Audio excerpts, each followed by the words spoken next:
예, 오늘은 재산권에 관한 법규입니다.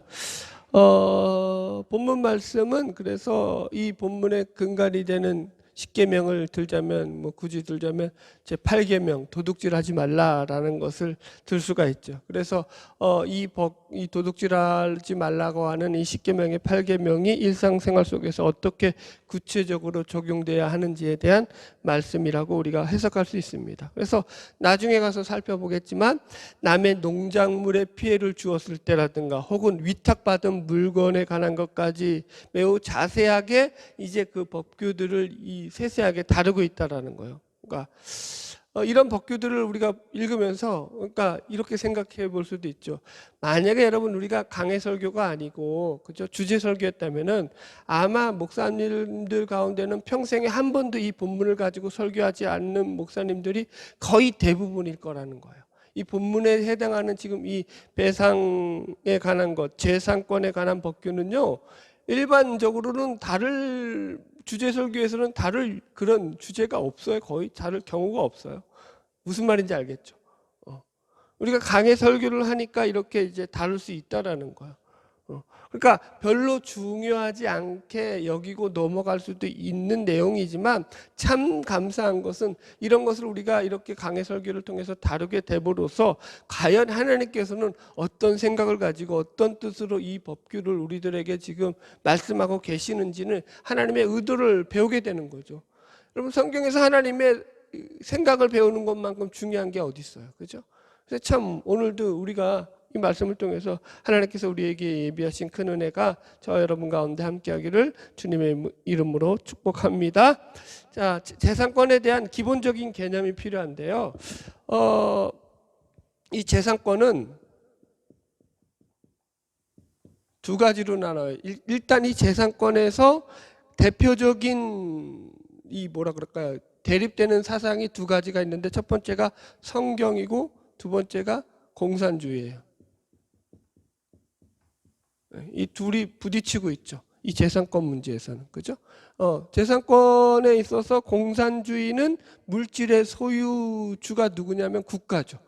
그래서 개인의 사유재산을 인정하지 않죠. 공산주의는.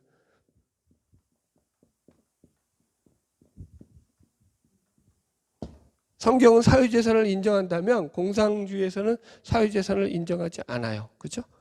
재산권을 인정하지. 국가가 그래서 그걸 다 갖고 있죠. 그래서 우리는 옛날에 목사님들이 많이 이 공산주의는 사탄의 사상이다 이런 얘기를 많이 했죠.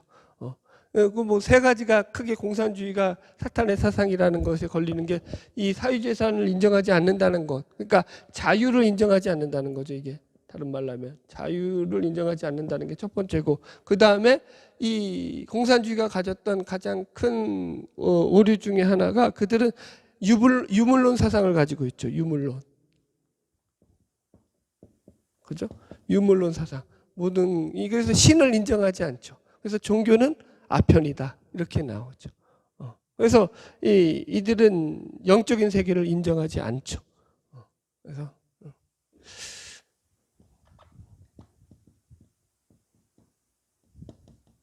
이런 것들이 가장 큰 이 공산주의가 가지고 있는 잘못된 그런 내용들이죠. 어떤 사유재산에 대해서 이제 우리가 살펴보는데 성경은 그래서 사유재산을 인정할 뿐만 아니라 그 사유재산을 법적으로 개인의 사유재산을 보호해 주도록 그렇게 우리에게 가르치고 있죠. 그래서 이런 것들이 매우 중요하죠. 6.25 때 공산주의가 했던 가장 큰 악랄한 것이 뭐냐면은 잘 사는 사람들을 부르주아라고 해가지고 그저 북한에서 그들의 땅을 다 자기 국가가 빼앗고는, 그리고 그 사람들을 전부 다 아우치탄강이라든가 그죠? 그런 데 보내가지고 노동을 착취하면서 남의 재산을 탈취를 했죠. 그러면서도 이게 전혀 거기에 대한 가책을 느끼지 않죠. 이런 것들이 이제 성경과 가장 반대되는 그런 대표적인 사상이라고 볼 수 있습니다. 그래서 오늘 우리가 본문을 통해서 확인할 것은 성경에서 개인의 사유재산권을 어떻게 인정하고 있으며 그리고 또 어떻게 보호하고 있는지를 확인하면서 하나님께서 이 그 인간의 이 사유 재산을 갖다가 얼마나 그 인정해주고 있는지에 대한 그 성경적인 원리와 내용들을 배우게 될 것입니다. 할렐루야. 그 첫 번째가 이제 도둑질에 대한 배상권이에요. 도둑질에 대한 배상. 도둑질에 대한 배상의 문제인데, 자, 우리 본문 말씀 읽어볼까요? 1절 말씀 같이 읽읍시다. 시작. 사람이 소나 양을 도둑질하여 잡거나 팔면 그는 소 한 마리에 소 5마리로 갚고 양 한 마리에 양 4마리로 갚을 것이라. 재밌어요. 여기서도 이제 소나 양을 도둑질했을 때 배상을 할 때 어떻게 배상하라고요? 소는 5마리로, 그죠? 양은 4마리로, 그죠? 네. 한 마리가 줄었어요. 양에서는. 그럼 왜 소는 더 많이 배상하라 그러고 양은 적게 배상하라 그러죠? 여러분들. 자, 이 4절에 보면 더 재밌어요. 4절 읽어봅시다. 중간에 2절, 3절 조금 있다 하고 4절 읽읍시다. 시작. 도둑질한 것이 살아 그 소나기에 있으면 소나 낙이나 양을 막론하고 갑절을 배상하라. 지금 이것은 이 도둑질에서 소나 양이 없어졌을 때는 4마리, 5마리로 배상을 하는데, 만약에 그 소나 양이 다 살아있다면 어떻게 배상하라고요? 갑절. 기본적인 도둑질에 대한 기본적인 배상은 뭐예요? 갑절로 배상해요. 갑절로 배상. 그죠? 갑절을 배상하기 있어서 만약에 그게 자기가 갚을 게 없다 그러면 노예로 팔려나가는 거 아니에요. 그죠? 이게 이제 도둑질에 대한 기본적인 배상법인데, 자, 설명해 드릴게요. 왜 소는 그럼 5마리고 양은 4마리냐? 소가 그 당시에 양보다 훨씬 더 인간들의 편에서 효용 가치가 높았기 때문인 거예요. 그러니까 소는 그냥 육식으로만 쓰이는 게 아니라 소는 인간들에게 노동력도 제공하죠. 그래서 인간의 노동력을 대신 해줄 수 있는 그런 아주 유용한 동물이 소이기 때문에 소를 훔친 것은 그 양을 훔친 것보다 더 큰 가치 면에서 지금 5마리로 배상할 수 있도록 그렇게 처벌을 내린 거예요, 여러분들. 그래서 율법에서 이런 것들을 보세요. 이 갑절에 원래는 기본적인 것은 갑절인데 뭐가 들어갔을 때 이 소나 양을 갖다가 훔쳐가지고 그것들을 팔아먹었을 때는 5마리 4마리로 하라는 거예요. 5마리 4마리라는 것은 여기에 뭐가 들어가냐면 고의성이 들어가요. 고의성. 이해하셨죠? 의도적으로, 그러니까 소를 훔쳐가지고 와서 그 범인을 잡았는데 그 소가 없다라는 것은 무슨 의미예요? 의도적으로 그걸 훔치고 난 뒤에 팔아먹기 위해서 훔쳤다라는 얘기예요. 그래서 의도성이 있고 고의성이 있기 때문에 죄값이 더 커진다라는 이런 개념인 거예요, 여러분. 여러분, 인간이 그런 거예요. 그래서 인간의 법에서도 우리 모든 법도 마찬가지죠. 거기 속에 고의성이 있느냐 없느냐, 의도성이 있느냐, 죄를 고의적으로 범할 그 의도가 있었느냐에 따라 가지고 처벌이 훨씬 더 세죠. 우리나라 법도 마찬가지고 모든 법이 그래요, 여러분들. 인간이 그래서 참 악한 게 뭐냐면 이런 법들을 이용해 먹으면서 그렇게 악한 게 사는 게 인간이라는 거죠. 제가 제일 안 좋아하는 부류들이 한 2종류가 있어요. 첫 번째가 뭐냐면 세금을 갖다가 안 내기 위해 가지고 고액의 세금 체납자들 있잖아요. 못 사는 게 아니에요. 실제적으로는 잘 사는데 일부러 세금을 안 내기 위해서, 그죠? 요리 피하고 조리 피하고 그렇게 하는, 고의적으로 세금을 안 내면서 그렇게 살아가는 인간들. 또 한 사람은 이제 예를 들어서 이제 사기적인 경제사범들. 옛날에 이런 뉴스를 제가 본 적이 있어요. 뭐냐면 이 사람이 농협 직원인데 한 100억이 넘는 100 몇십억이 걸치는 그 농협의 돈을 갖다가 횡령을 한 거예요. 사기를 친 거예요. 그런데 법원에서는 이 사람한테 부여된 그 다시 몰수하는 금액이 몇 억밖에 안 됐어요.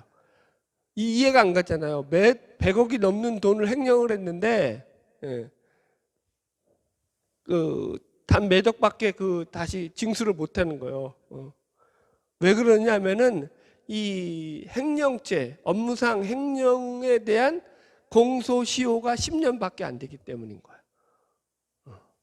갑자기 법적인 얘기를 하니까 이분들이 그냥 다 눈이 반짝하게 가지고 무슨 얘기냐면은 이 사람이 10년 전에 횡령하고 사기쳐먹고 배임했던 것들은 다 뭐가 되는 거예요?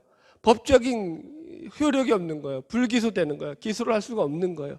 그래가지고 10년 전에 해먹었던 것들이 대부분이었기 때문에 그 돈을 안 갚아도 되는 거예요. 법적으로 그게 적이 없는 거예요. 처벌이 안 되는 거예요. 그리고 최근에 했던 거 그 몇 억만 그 법적인 책임을 져서 감옥에 가더라는 거예요.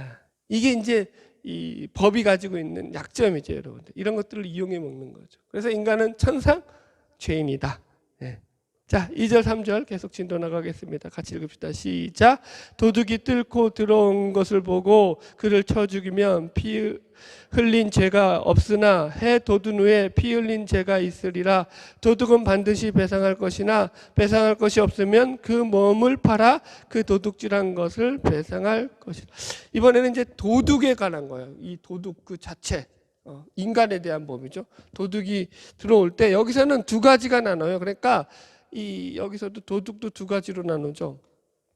강도와, 이걸 좀 번역하면 강도와 단순 절도범이에요. 이게 강도냐 아니면 단순 절도범이냐에 따라 가지고 처벌이 달라지더라는 거예요. 배상도 달라지고. 여기서 보면 보세요. 지금 도둑이 뚫고 들어오는 것을 보고 그를 쳐 죽이면 피 흘린 죄가 없다 이렇게 말하고요. 도둑이 뚫고 들어온다는 게 무슨 말이냐면은 밤에 몰래 들어오는 거예요. 밤에 들어왔다라는 건 뭐예요? 얘가 강도가 될 수 있는 거죠. 상해를 할 수도 있는 거죠. 사람을 죽일 수도 있는 이유이기 때문에 그때 밤에 들어온 도둑은 정당방위로 쳐준다라는 거예요. 그 도둑을 갖다가 죽였을지라도. 그러나 낮에 보세요. 3절 해 돋은 후에는 피 흘린 죄가 있다라는 거예요. 낮에 들어온다라는 것은 사람을 해할 목적으로 들어온 게 아니라 단순 절도, 도둑질만을 목적으로 들어왔다라고 보기 때문인 거예요. 이해하셨죠? 그래서 그때는 사람을 죽이면 그 죄에 대한 죄값을 배상해야 한다. 이렇게 얘기하고 있는 거예요, 여러분들. 재밌죠, 여러분? 여기서도 우리가 배울 수 있는 배상의 원리가 뭐냐면 하나님께서는 남을 가난하게 만들어서 자기를 부유하게 하려는 인간들을 그 반대로 처벌을 한다라는 거예요. 이런 인간들은 다 어떻게 한다고요? 배나 그 값을 물라고 배상하라고 얘기했죠. 배상법이에요. 그래서 여러분들, 여러분들 이 배상의 원리를 우리가 잘 기억해야죠. 남의 것을 가지고 도둑질하는 것을 남을 가난하게 만드는 거죠. 남을 가난하게 만드는 그 심보 가운데, 그 마음 가운데 하나님은 그를 가난하게 만드시겠다라는 게 성경적인 원리죠. 가끔 뉴스를 보면은 요즘도 그렇죠. 어디 금은방이라든가 보석 땅 같은 데를 이제 터는 애들이 있어요. 그건 보통 10대들이 털어요. 그죠? 금은방 터는 것들은 10대들. 그 다음에 이제 좀 이제 시골의 농협이라든가 신협, 농협도 아니에요.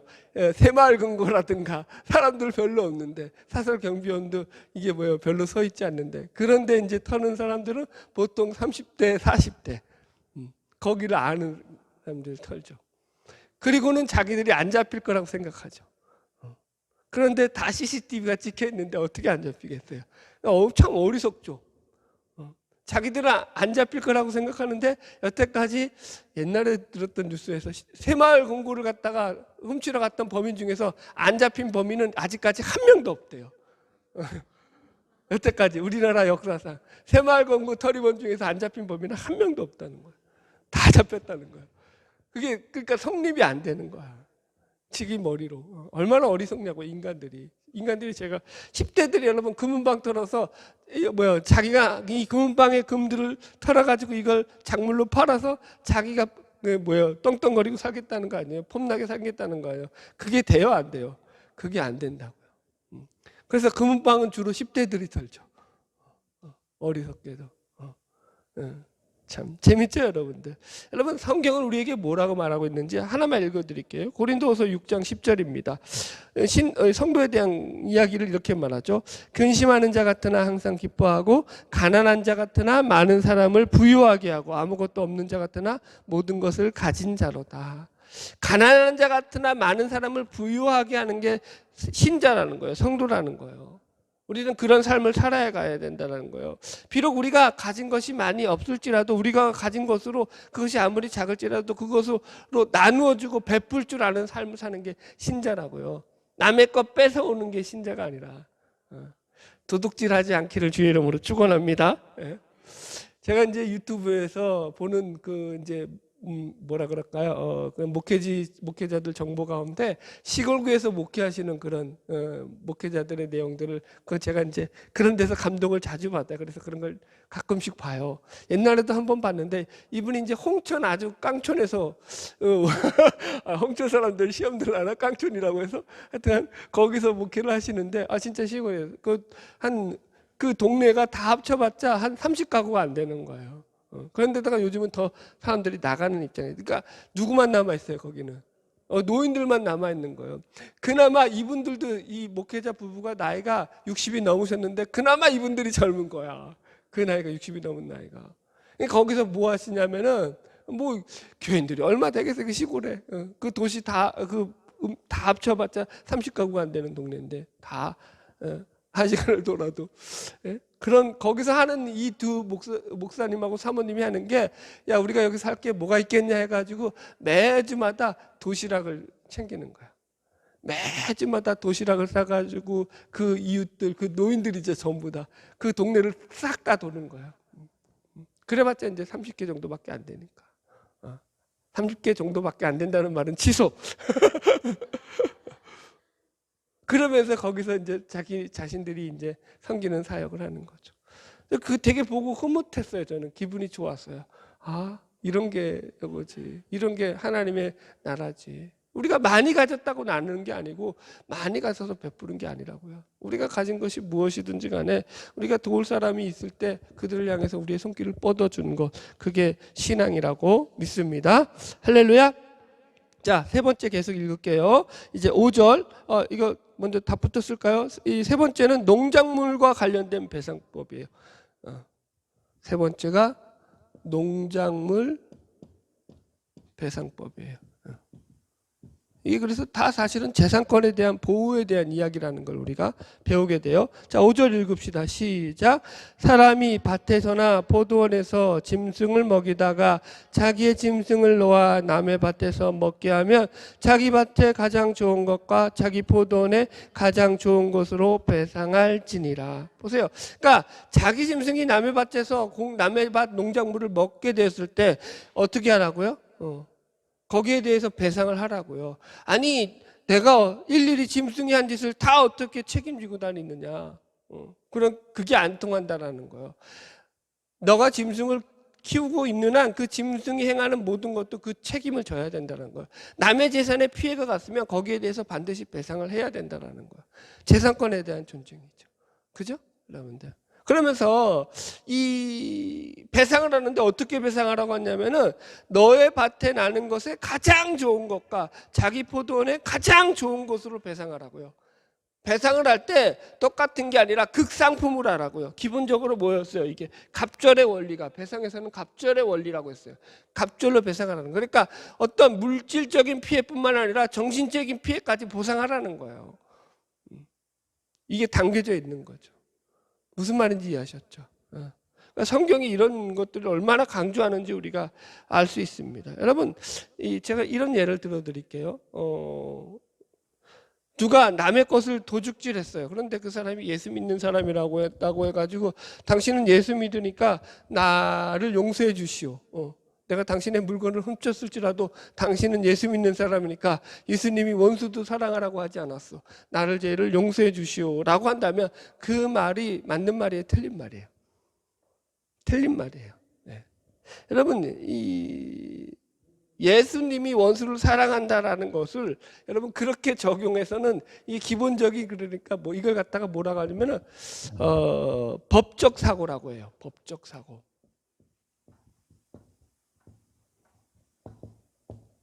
그러니까 이 법적 사고라는 말이 뭐냐면은 예를 들어 가지고 여러분 이런 거예요.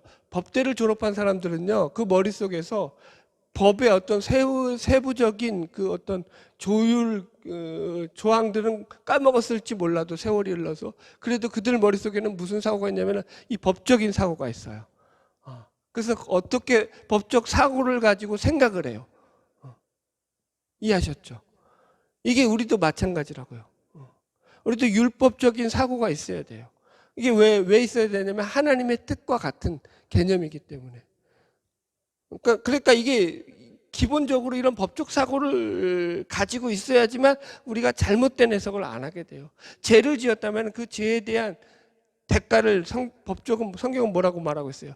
치러야 된다고 얘기하고 있죠. 반드시 갚아야 된다고 얘기하고 있죠. 그죠?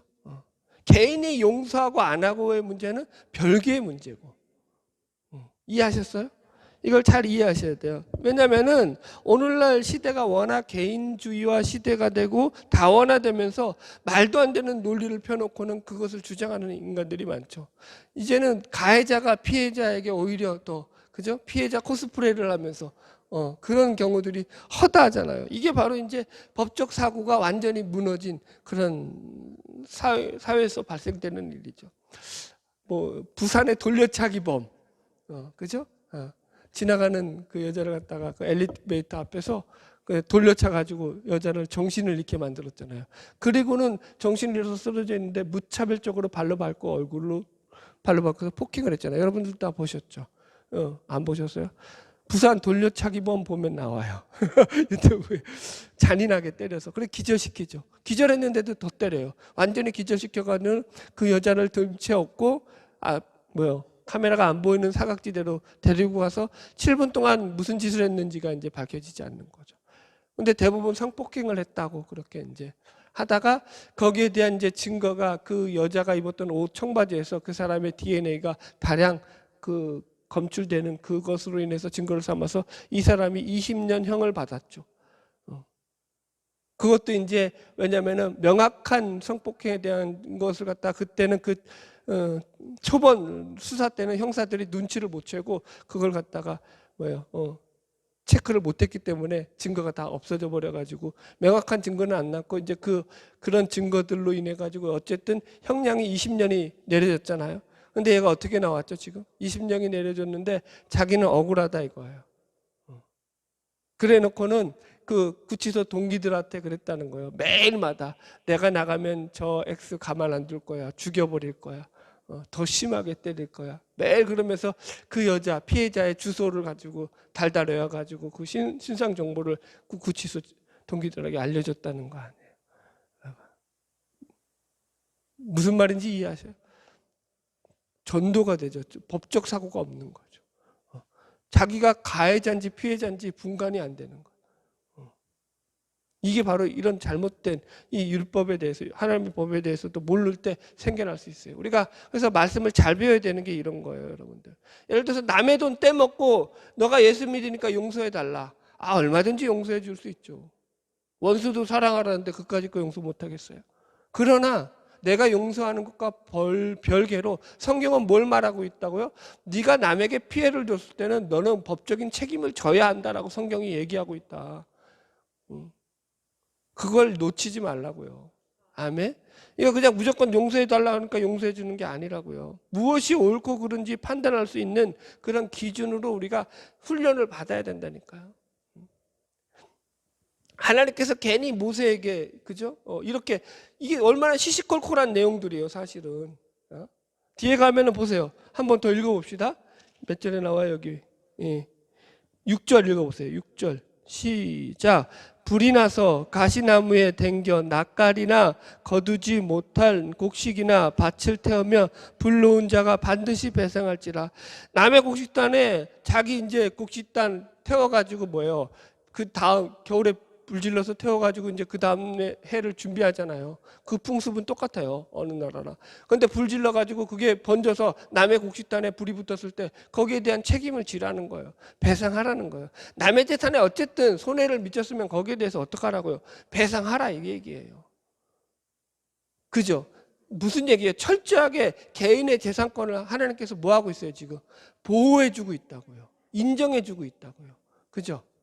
성경이 가르침이죠. 7절 계속 읽읍시다. 시작. 사람이 돈이나 물품을 이웃에게 맡겨 지키게 하였다가 그 이웃집에서 도둑을 맞았는데 그 도둑이 잡히면 갑절로 배상할 것이요.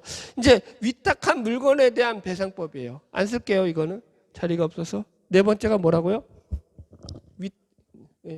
위탁에 관련된 배상법이에요. 위탁과 관련된 배상과. 그죠?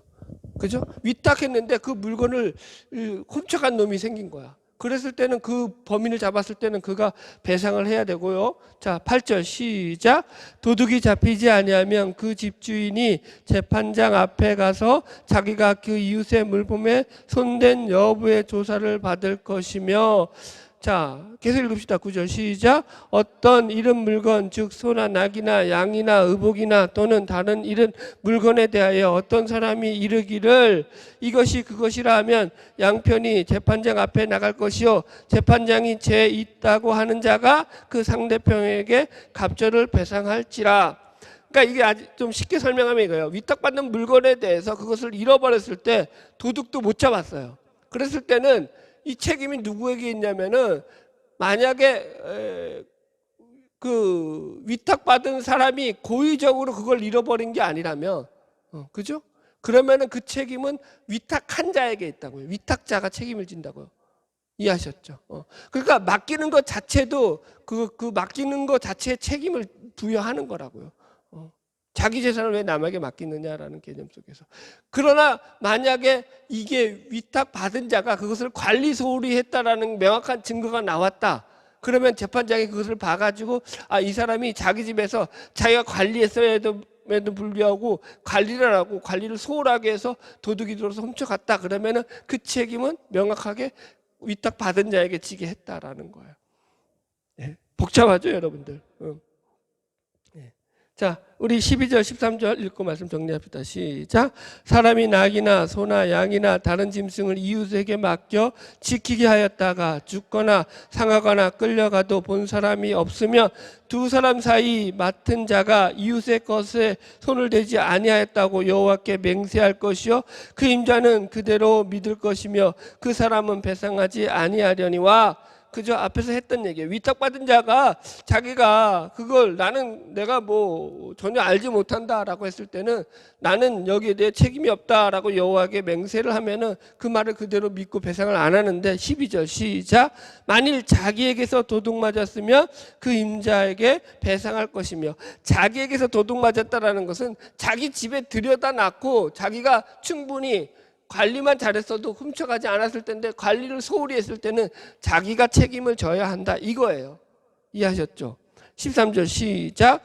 만일 찢겼거나 그것을 가져다가 증언할 것이요 그 찢긴 것에 대하여 배상하지 아니할 것이라. 그게 찢긴 물건이라면 배상하지 않는다고요. 찢겼다라는 건 뭐예요? 맹세에 의해서 물려서 죽었다는 얘기예요. 맹세에게 찢겨 죽었다는 얘기예요. 이 말이 좀. 그러니까 무슨 말이에요? 맹세에게 잡아먹혔다라는 것은 예를 들어서 짐승에게 잡아먹혔다라는 것은 맡은 자도 생명이 위험할 수 있다라는 거예요. 사람의 생명이 더 중요하기 때문에 그건 관리 소홀이 아니라는 거예요. 그래서 책임을 면하게 한다. 무슨 얘기하는지 이해하세요? 지금 법이 얼마나 지금 디테일하냐고요. 자세하냐고요. 아주 세세하죠. 아주 그 당시에 일어날 수 있었던 아주 세세한 것까지 다 얘기하고 있다고요. 자, 14절 15절 마저 읽읍시다. 시작. 만일 이웃에게 빌려온 것이 그 임자가 함께 있지 아니할 때에 상하거나 죽으면 반드시 배상할 것이요 그 임자가 그것과 함께 있었으면 배상하지 아니할지니라. 만일 새 낸 것이면 새로 족하니라. 이게 이제 마지막 다섯 번째는 뭐예요? 임대한 물건. 임대한 짐승이나 물건이 피해가 봤을 때는 여러분 지금 빌려온 짐승이라도 그 가축의 주인과 함께 있을 때 죽었으면 배상할 필요가 없다라는 거예요. 만약 주인이 함께 있지 않았을 때 죽었으면 배상하라 이렇게 얘기해요. 그러니까 여기서도 남의 물건을 관리를 받은 자가 그 관리를 잘 관리해 줘야 될 책임이 있다라는 거. 그렇게 얘기하는 거예요. 다 무슨 얘기예요? 그러니까 결론적으로 재산권에 대한 보호, 정확하게 말하면 남의 재산일지라도 그것을 갖다가 책임 맡은 자가 보호해주고 관리해줄 책임이 있다 이 얘기하는 거잖아요. 이해하셨죠? 여러분들. 자, 질문할게요. 그럼 왜 하나님은 이렇게 아주 머리가 아플 정도로 복잡한 이런 아주 세세한 어떻게 보면 우리로서는 관심도 안 가질 현대사회에서 관심도 없을 법한 이런 세세한 것들까지 왜 다 법을 정해서 지금 모세에게 얘기하고 계시느냐라는 거예요.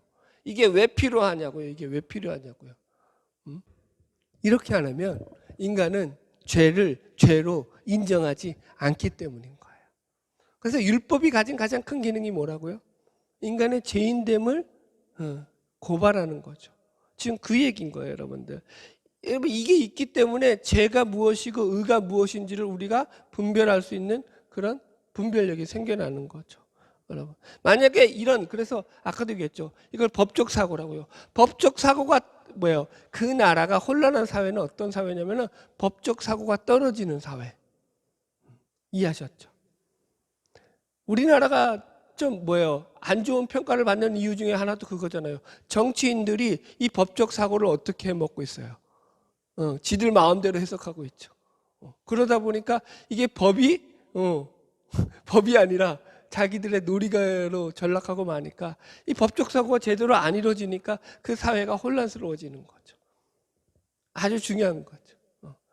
여러분, 우리는 지금 이건 세상법에 대한 얘기지만 우리가 좀 더 우리는 크게 봐서 하나님의 법에 대한 법적인 사고를 갖고 있어야죠. 하나님의 법은 크게 우리가 두 개로 나누죠. 첫 번째가 이 구약의 법인 율법, 두 번째가 신약의 법인 은혜의 법. 그래서 우리는 율법의 법도 알아야 되고요. 은혜의 법을 더더군다나 더 잘 알아야 되죠. 율법 위의 법이죠. 우리는 은혜의 법으로 살아가는 존재죠. 그죠? 율법이 가지고 있는 기본 정신을 기억하면서 그 가운데서 하나님이 우리에게 주신 이 은혜 가운데서 그 은혜의 법을 따라서 우리가 이 땅 가운데 말씀을 지키고 믿음을 지키며 살아가야 되는 거죠. 할렐루야.